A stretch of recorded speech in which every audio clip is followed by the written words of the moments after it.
Sushi Surprise. I want to douse my naked body in soy sauce. I want to layer 6 kinds of fish: albacore, snapper, salmon, yellowtail, halibut, and mackerel on my turgid cock. I want to plunge it deep into a bowl of sticky rice and lie there waiting for you to come home. It's rainbow dongberry night, baby. Come, eat it up. Jesus. I want to know how I got like this.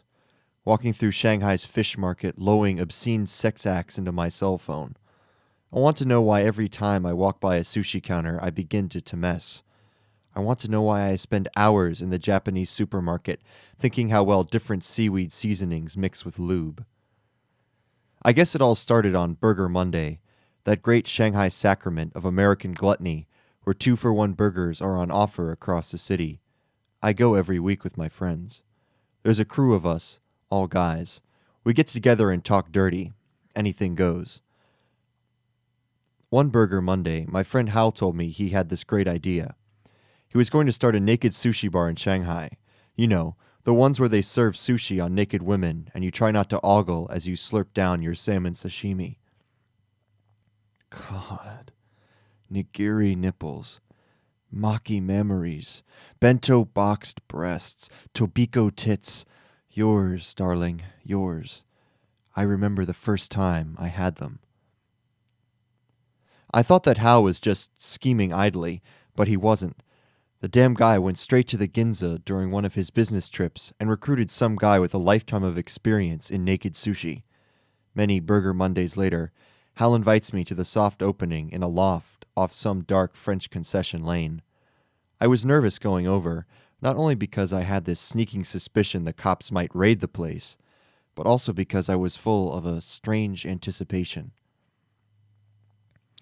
We had 5 courses of the finest stuff, and a different girl for each course. Hal was going for the high rollers.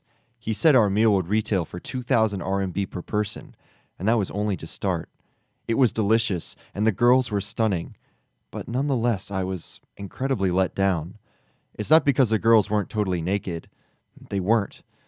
Bikinis. Hal said it was a hygiene issue. No, the worst part of it all was that these girls were trained not to react. And God, they didn't. They were lifeless. It was like eating sushi off a corpse.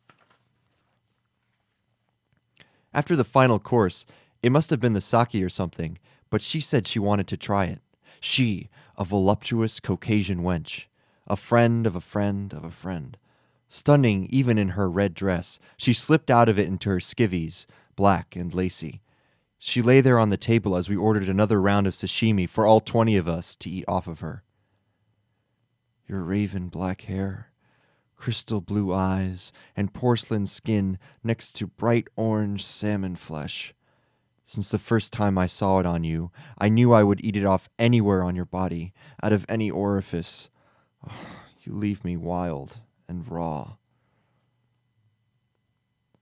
All the other girls had been statues, but she was so full of life. Taking shots of sake, giggling as our chopsticks poked into her, she wiggled around so that the wasabi and the soy sauce spilled all over her midriff. She was flirting with me. I can't even remember what she said, but somewhere in that helium haze of the sake, I climbed on top of her and started kissing her. Lots of people were cheering, but Hal was pissed. There was almost $1,000 worth of sashimi squished between us, but fuck him. It was our night. That night we did it twice, then again in the morning in the shower. I'll never forget the way your perfume mixed with the smell of soy sauce. Never that salty taste on my lips. Never that moment in the shower when I came and I saw the soy sauce washing off your body down to the drain. We tried dating for a week or 2 after that. But after that first night, things became awkward. I felt that I'd misread. I knew she felt the same.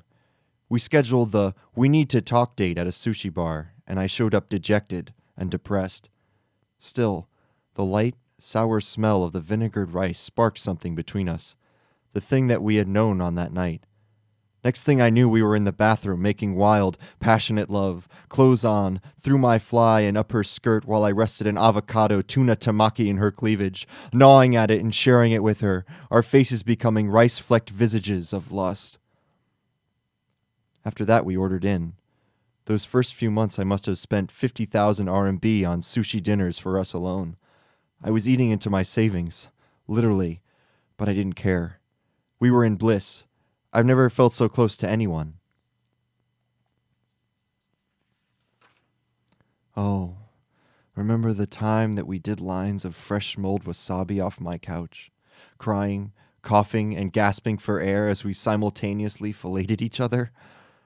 I can still feel that tingling sensation on the tip of my penis every time I think about it. I remember coming in unison with you like that, feeling a fillet of unagi pressed between us. She and I have settled down since then. People don't ask about my sex life anymore. They know better. Burger Mondays roll on as always. Hal's Naked Sushi project has been a moderate success, but not as good as he hoped. He's thinking of selling it. Still, before he does, I hope he'll hook me up with a good soy sauce distributor.